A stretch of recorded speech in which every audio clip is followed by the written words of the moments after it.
Another acquisition has been announced, this time putting PlayStation even further into the mobile space.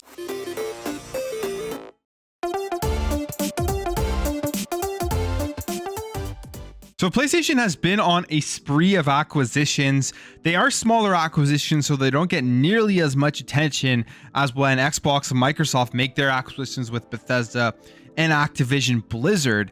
I mean, the big one that Sony and PlayStation have made recently has been Bungie. That one did get a lot of attention. That one has officially closed, so Bungie is officially now part of PlayStation Studios.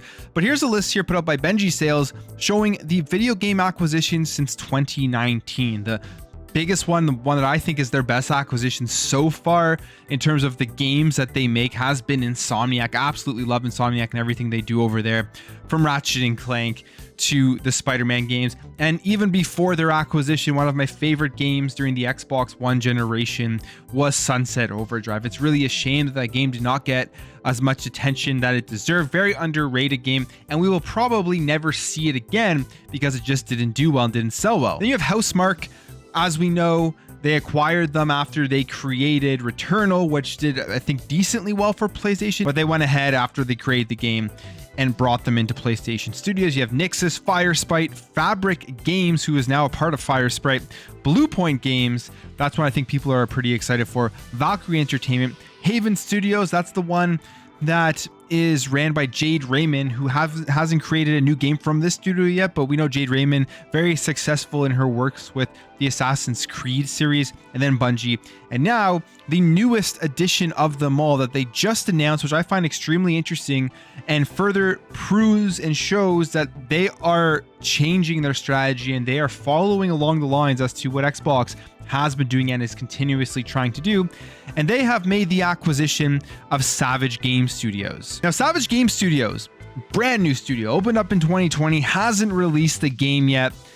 They don't really have any proven track record of any sort, and they are a mobile games studio. So here's what they say. Today we announced that we have entered into a definitive agreement to acquire Savage Game Studios, a hugely talented team of creatives with many years of experience making some of the most popular mobile games enjoyed by players around the world. Now, the studio itself is extremely new. It only opened up in 2020.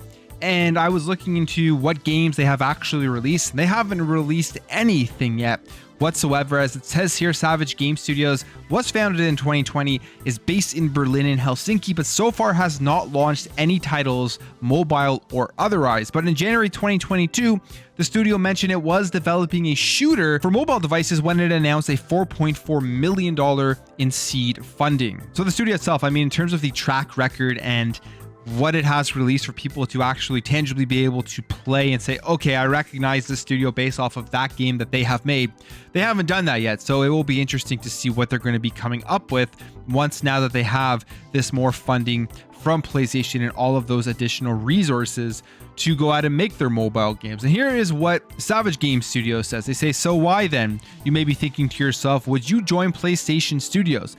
And they say, we made this deal because we believe that PlayStation Studios leadership respects our vision for how we can best operate and succeed, and because they too are not afraid to take chances. All of that plus the ability to potentially tap into PlayStation's amazing catalog of IP and the fact that we will benefit from the kind of support that only they can provide. The harder question to answer would be, why not? And from their perspective, if you're a mobile game studio, you get approached here by PlayStation and they're like, hey, we're going to give you millions of dollars, we're going to purchase you, you won't have to worry about any more funding, you're part of the PlayStation family, and you're going to have way more resources to go out and make more games and access to a bunch of IPs. I kind of agree. Why wouldn't you take that at this point when you haven't released anything? You've been open for 2 years. You have no idea if the first game that you put out is going to be successful. All that literally could be the end of your studio if it doesn't do well.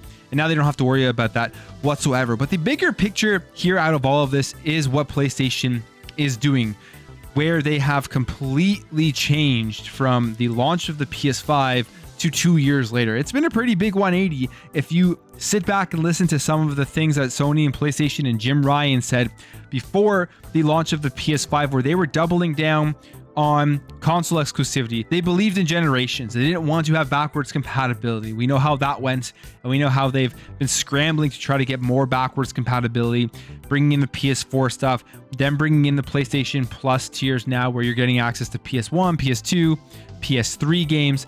So they have completely changed their tune on that. And then in terms of their strategy and their direction of where they are going, they are realizing now that they can't stick with that console exclusivity, which is why they've created the PlayStation PC division. They're releasing games there. And on top of that, they have created the PlayStation Mobile division, which Savage Game Studios is now going to be a part of. And they say here, as we assured you before with our plans to bring select titles to PC, our efforts beyond console in no way diminish our commitment to the PlayStation community, nor our passion to keep making single-player narrative-driven experiences. Our mobile gaming efforts will be similarly additive, providing more ways for more people to engage with our content and striving to reach new audiences unfamiliar with PlayStation and our games. Savage Game Studios is joining our newly created PlayStation Studios mobile division, which will operate independently from our console development and focus on innovative, on-the-go experiences based on new and existing PlayStation IP. And at the end of the day, the mobile market is so massive. These companies know how much money there is to tap into that. One of the biggest things with the Activision Blizzard acquisition for Xbox is Candy Crush. And we're already seeing Candy Crush being leaked and showing up in Xbox Game Pass, where we saw this picture here, and it says some users are seeing Candy Crush Sega as being on Xbox Game Pass. Could it be a sign of more Activision Blizzard games to come? You go down here and you see Candy Crush Sega logo right here in the mobile version of the Xbox app. And this is something, I mean, so many people play this game and make so much money all the time. And all that money is now going to be coming over to Xbox. And Sony knows that they're going to have to compete with that in one way or another. And a way to do that is to acquire studios that make mobile games, is to expand out the PlayStation Mobile division and be able to tap in to make smaller games with the IPs that they currently have out there. And it sounds like that's really what they are going to be doing. And it will be interesting to see if they, on top of that, do what I think that they will most likely end up doing, which is expanding out their ecosystem to get it away from the console exclusivity, to go more along the lines of Game Pass and having a streaming service where you're going to be able to play the day one PlayStation games on a mobile device via streaming and within the subscription service itself. These are the smaller, slower steps I guess PlayStation is taking right now, moving more towards that bigger ecosystem where they can be making money from multiple different streams and multiple different platforms.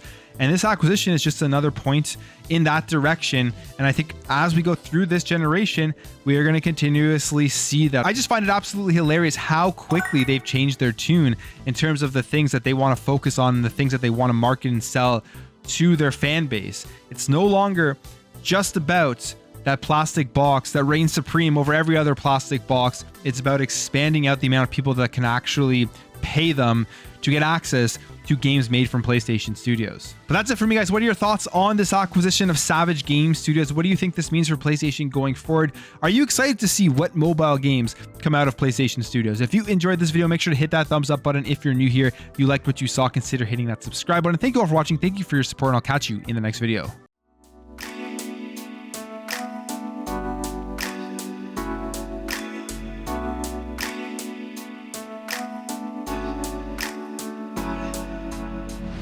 Bye.